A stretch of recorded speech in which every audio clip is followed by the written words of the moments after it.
This is the Granite Beat, a podcast where we highlight New Hampshire journalists, ask them about recent stories they've published, and about what it's like to cover their corner of this small and interesting state. I'm Julie Hart, and I'm here with Adam Drapcho. That's me. Our guest today is Gary Geoffroy, who has over 40 years of experience in photography, as well as 12 years of freelancing in photography and videography for news outlets. He moved to the Lakes region full-time 5 years ago and has been contributing to media in the Lakes region for over a year. Welcome, Gary. Thank you. Gary, could you tell us how you got into journalism, photography rather, and then how you transitioned from, made the subtle shift from photography into journalism? I started after high school as a firefighter. Spent over 30 years as a firefighter in Rhode Island. And our family had always owned a school photography business. So even through the years working as a firefighter, I always worked for the family business. About 22 years ago, my wife and I purchased a family business, and my parents retired. We specialize in school photography only, K through 12. So we have lots of sports, action pictures, plays, chorus, drama productions, and as well as the portrait end of it. We have a few staff photographers and office staff. And that's how the photography end of it started. I had started a Twitter account, and this quite a few years ago, and happened on to an ice rescue and was stopped near it and shot some video and put it on my Twitter account. And one of the local TV stations in Rhode Island messaged me and asked me if I wanted to sell it. Well, I said, sure. They offered a fair amount. And so back and forth, they called me back for some billing questions and asked them, is this a regular thing? They said, yeah, it's called stringer video. And my youngest daughter, had just started college. And I thought, wow, what a great way that would be to help her out with some of that. Yeah. And it went from shooting video on DSLRs to regular breaking news hard drive cameras 3 nights a week for 5 years. Wow. And ultimately ended up with a very small Twitter account that went to 12,000 plus followers and all the news outlets in New England, and ultimately sold to NBC nationwide, MSNBC, Today Show, the Weather Channel, and of course to all the affiliates in Rhode Island, ABC, NBC, CBS, Fox, NECN. All the Boston affiliates have purchased. It really turned into something quite large. That's very interesting. So almost by accident, do you think that you had any interest in doing it before you got that? I had an interest in helping my daughter reduce her college debt load. Yeah. And that's just the way it came about. I capped it at 3 nights a week. It was overnights.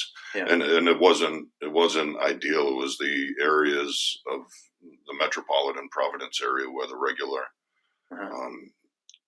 news crews were not fond of being. And I think it worked for me to be able to listen to the radios, as with my experience as a firefighter for so many years. We've always had a scanner on in the house. Even when you're off duty, you have it on just to hear what's going on. Yeah. And you learn the little different nuances of how things are dispatched, or the communications back and forth between either the fire crews on scene or police officers are on scene, and what's being said. And it's just a lot of people listen to a scanner and they can't decipher what's being said. And fortunately, I'm able to, and it's worked out well. That's interesting. I don't think I've ever thought about it before, but I think that listening to a scanner is a skill unto itself. For most people, it's a foreign language, literally. Yeah. So how would you actually approach it then? Would it literally just be listening to your scanner and being ready to run out the door at any moment? So I would head out at about 9 o'clock at night. With all the news gathering equipment, extra batteries, a bulletproof vest. It was pretty sporty work. And I would go to an area in the city of Providence that had easy access to route Interstate 95 north and south. So you could pretty much, be anywhere very quickly. I was fortunate that the area had unsecured high-speed internet, and I would just listen to the radios. I would get my studio work done while I was sitting listening to the radios. I would edit our sports images and those kinds of things while I was sitting there. And any given night, you would go to 2 or 3 different incidents. It's depending on the news cycle of the day.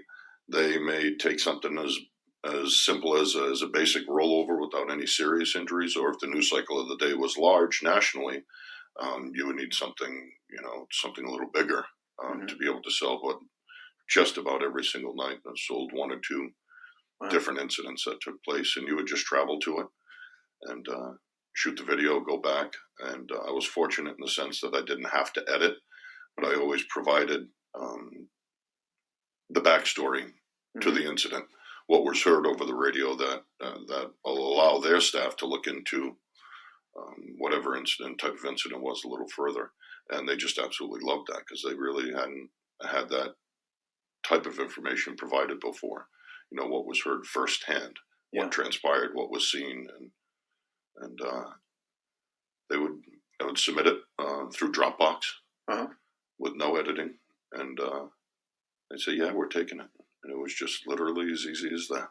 Wow. So were you continuing to post it to Twitter first, or would you shoot the reel and then reach out directly to the media outlets? All of the local producers, news editors follow the Twitter account. So I would do a camera phone image. And I quickly learned that you probably should watermark that. So I would watermark them and post it with a very brief description and just put video available, stringer video available, video available. Okay. And start getting texts before I even left. We want this, we want that. And I would try to, if I received text from 3 of the 4 media outlets or a Boston outlet, I would try to box that coverage differently for each of them. And so you really don't want ABC and NBC to be showing the same exact reels that you got. So I try to keep it a little different, and they appreciated that as well. So you could sell footage from the same incident to 3 or 4 different media outlets. Yes. All right. Yes. This is some real. We're putting together some real good money making strategies here for anyone that's listening. It doesn't work in New Hampshire, in case you're wondering. Okay, all right. The network affiliate in New Hampshire does not buy stringer video. Okay, all right. Well, for those of our listeners in Rhode Island and Massachusetts, this will be valuable information. So when you approach this sort of visual work, video journalism, photojournalism, versus your studio photography, are there any parallels? Is there any crossover in how you approach the work, or are these completely different animals? It's similar to an extent. A lot of the high school sports today, the officials don't allow flash photography. So it's high ISO photography, low speed, low shutter speed, and low f-stop. So when you get into nighttime fires, and a play, for example, very, very similar. You have areas of bright light. You have a lot of dark. You're trying to balance the 2 out. There are parallels. Okay, so get to know those high SOs, low f stops on your camera to be able to do this kind of work. How was it making that transition to New Hampshire from out of the market? I didn't even really think about. We've owned our home here for 21 years. The last 5 we lived here full time, and in the beginning I really didn't think about it, and I was had a little extra time. Our school photography business is traditionally very slow in the winter, and had a little extra time, and I'm not really sure what would have motivated me to reach out. I don't think I had anything to share with you at the time. I think I had just given you a call. Yeah. Asked if there was any interest in any breaking news video. My thought was there was not a lot of breaking news coverage in the Laconia Daily Sun. Yeah. And thought I might be able to use some. It sounds like you had, was it something that you missed doing when you relocated here? No. Just looking to keep busy? It's a lot of cold nights. It's sometimes it's leaving when you don't want to leave. Yeah. Sometimes it's very inconvenient. Sometimes it's very unproductive. Yeah. With the freelance stringer end of it, you can go out and spend an hour and a half at a fire or an accident or something, and you can hang around to get the story, to get the backstory on what happened, or any kind of other pertinent information. You can submit it all, and something really big happened at a city council meeting the night before that runs, and there's no room for your story. So it's nice when something sells, and sometimes it makes up for the stuff that doesn't. But it's to say I missed it, I'm not really sure. It was in Rhode Island. I did it for 5 years till my daughter graduated college, and produced a significant amount of money for her. And it all went to her tuition and room and board and that type of thing. It was a lot of late nights with very little sleep. I'd get home at 5 a.m, nap for a couple hours, and head out for the work for the studio or fire department stuff. And 5 years of that is it'll wear on you. Yeah, I can imagine. What would you say is the right kind of person for this kind of work? For freelance specifically, for stringer type work, or news photography itself? Well, I was thinking about the news photography, the breaking news photography and videography, but I guess also for freelancing as well. Almost everybody I knew in the Rhode Island market that freelance stringer news transitioned into full-time staff photographers for the different news outlets that were there. As a matter of fact, all of them did. That had a decent amount of talent and were capable and punctual and that type of thing. Those people all transitioned into full-time jobs. So I think a lot of people that start doing it start to see it as a career. The freelance end of it is extremely difficult to make a living. We use freelance photographers throughout our sports seasons and graduation season with our business. And those are talented photographers. They're prompt, they're courteous, they represent your brand well. But to come across somebody like that is a find, and you try to compensate them, but compensation only goes so far. Somebody that's the ideal freelancer is either, for news anyway, is either doing it to supplement their income, or retired, or possibly both. Somebody trying to build, and back that up for a minute. When somebody provides that freelance news, you're taking the images, but you're also taking information from them. Right. Your reputation is based on the information provided. If you have somebody that's desperate to sell or desperate for your approval, you would, and I've seen it happen in Rhode Island where information's been embellished. And that is a retraction is the nightmare of any news agency. Right. Yeah. And that washes people out quickly. Your integrity and your own brand is important as the brand you're providing for. And that's a hard find sometimes. The correct person, the right person for it, is a person who has the photography skill, that's capable of understanding depth of field, f-stop in relation to speed and ISO, and not somebody who sets their camera on automatic that they bought for Christmas and walks out the door, because ultimately that doesn't cover it. Yeah. You know. Are you glad that you got those opportunities when you did that pushed you in this direction? Sure. My daughter's probably happier than I am that I had those opportunities, but yeah, it was, I saw a heck of a lot, literally thousands of jobs over the course of 5 years that, ranged from double homicides, house fires, accidents, drownings, boat accidents, plane crashes. I mean, literally everything you could imagine. Well, I imagine you would have gone to a lot of these scenes as a firefighter anyway. Sure have, yeah. Yeah. How do these scenes look different when you're there in the capacity as a journalist as opposed to as an emergency responder? You're in front of the yellow line or behind the yellow line. It's I do find the New Hampshire law enforcement fire community is much more receptive to the press than they were in Rhode Island, and it doesn't mean that those departments in Rhode Island were bad. Some of them have real strict protocols where their crime scene tape is 2 telephone poles up and that's it. Others will let you into the scene, at a reasonable distance. They've gotten to know you over time. New Hampshire's within reason. They're pretty easy to work with. I shouldn't say New Hampshire. I should say locally here in the Lakes region. I find departments to be very cooperative, very receptive.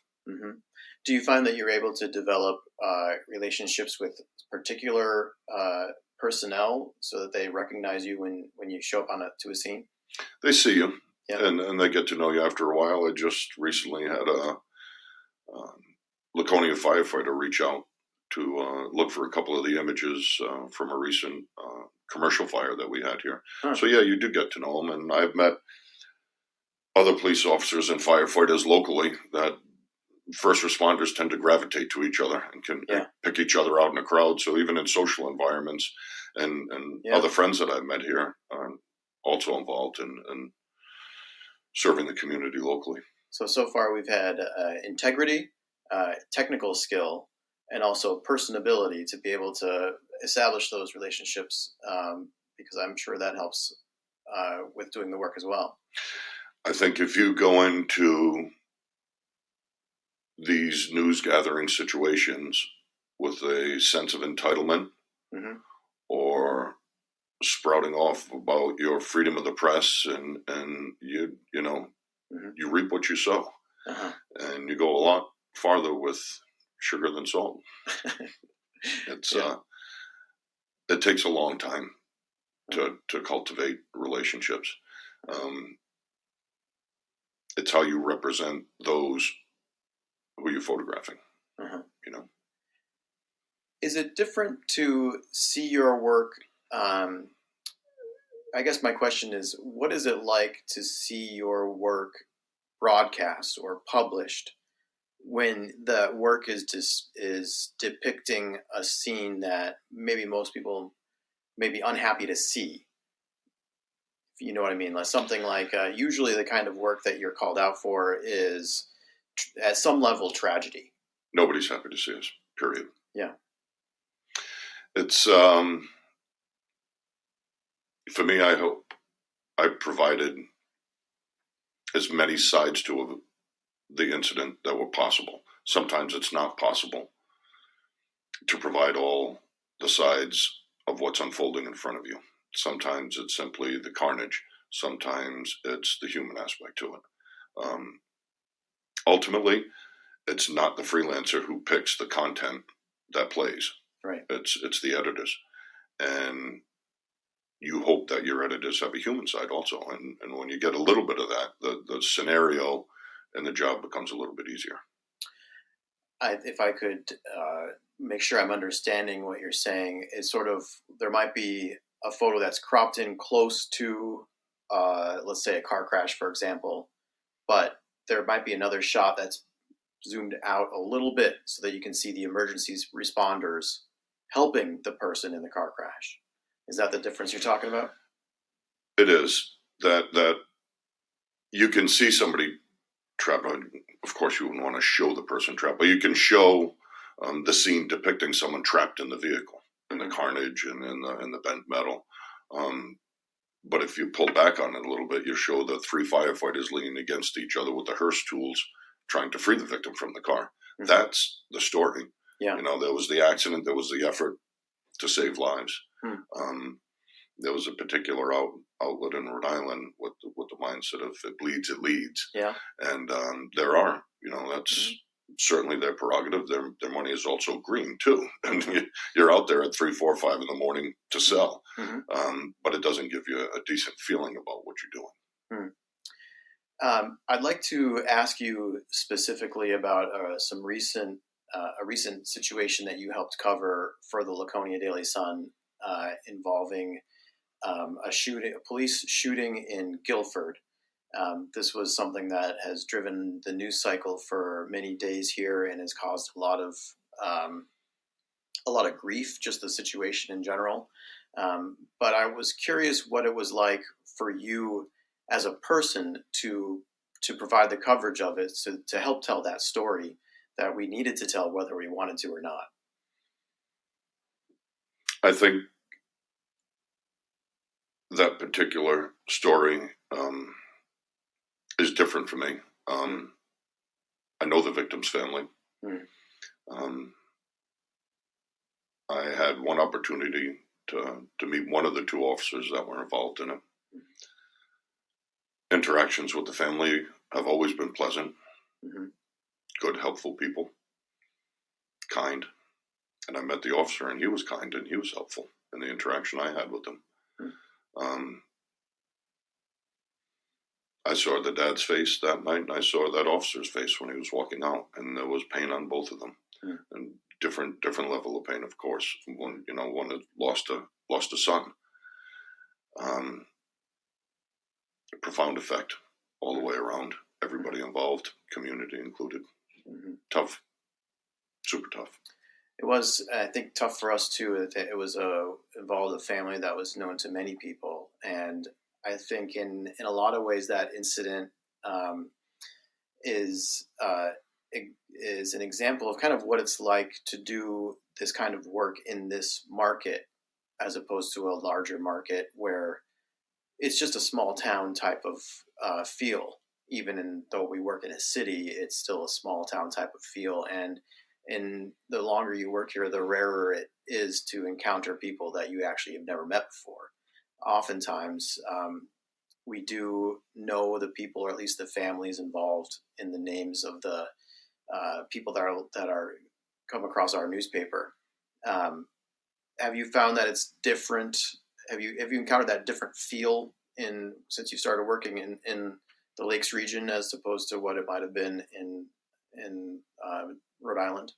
It's happened to me twice, where I've known people involved in different incidents here in the Lakes region, and we had a plane clip a building that was landing, I don't know, maybe a few months back. Yeah. And I knew the guy who has his business in the building.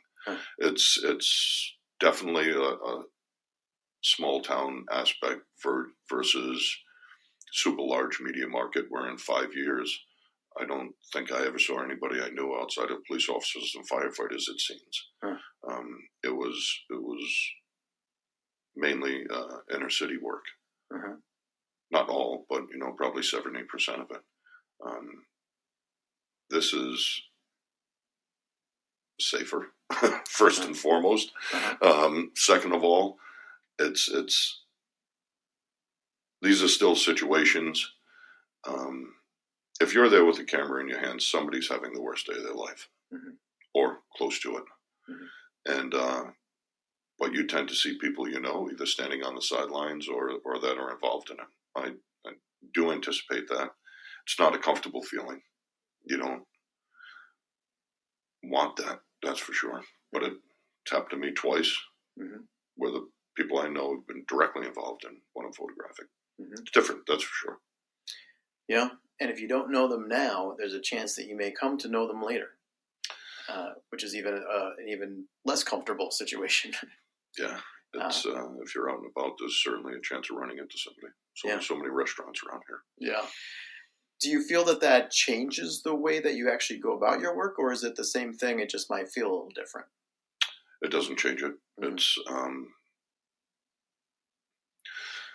what's provided is the same.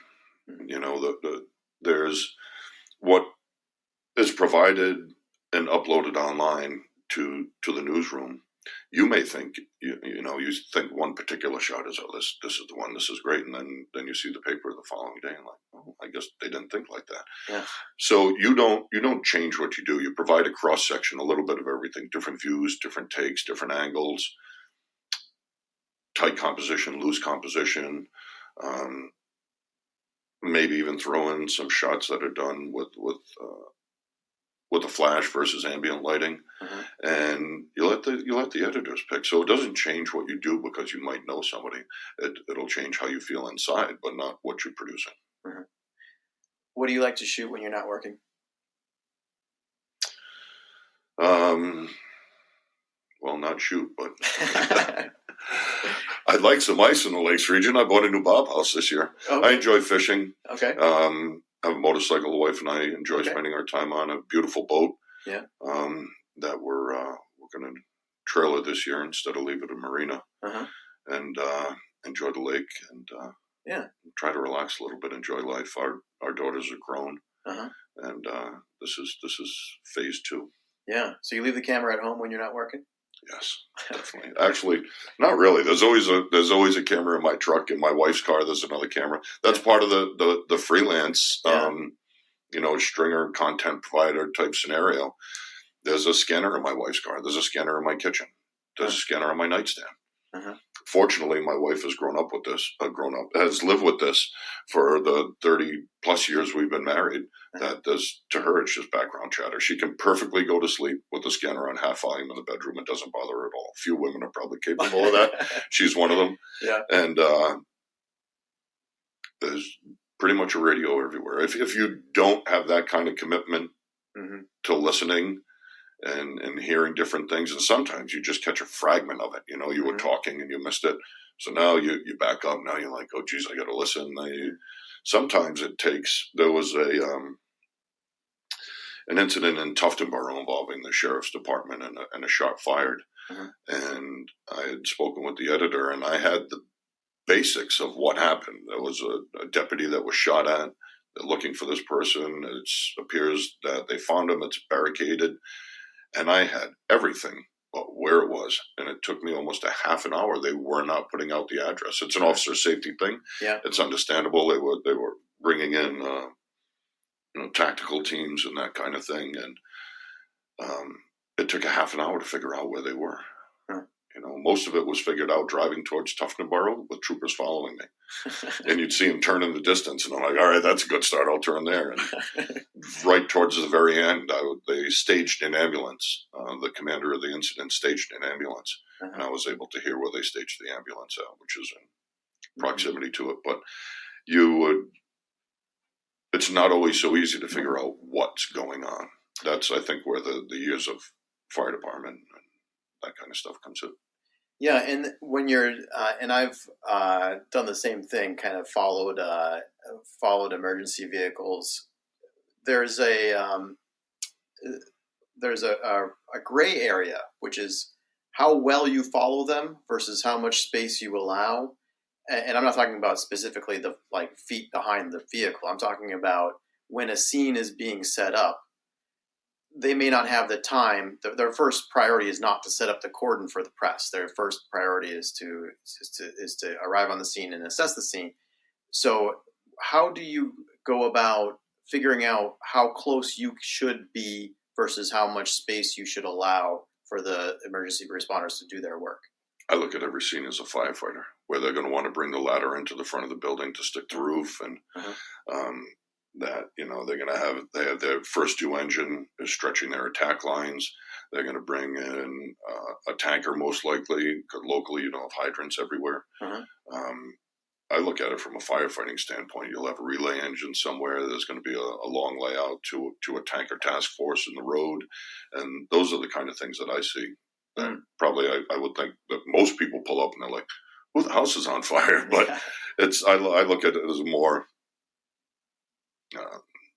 tactical view of how they're going to set this up, and that tells me probably when I parked at those incidents, that's how I'm looking at it first. And the second thing I'm thinking of is, how do I not get boxed in and be here till 6 o'clock in the morning? So you tend to get good at it pretty quick, unless you want to spend 5-7 hours on a job.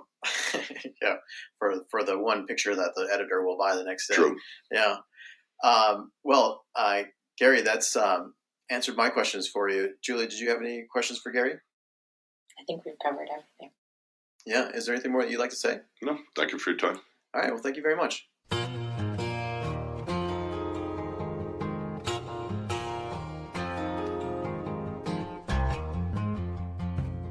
The Granite Beat is a project of the Granite State News Collaborative in partnership with the Laconia Daily Sun.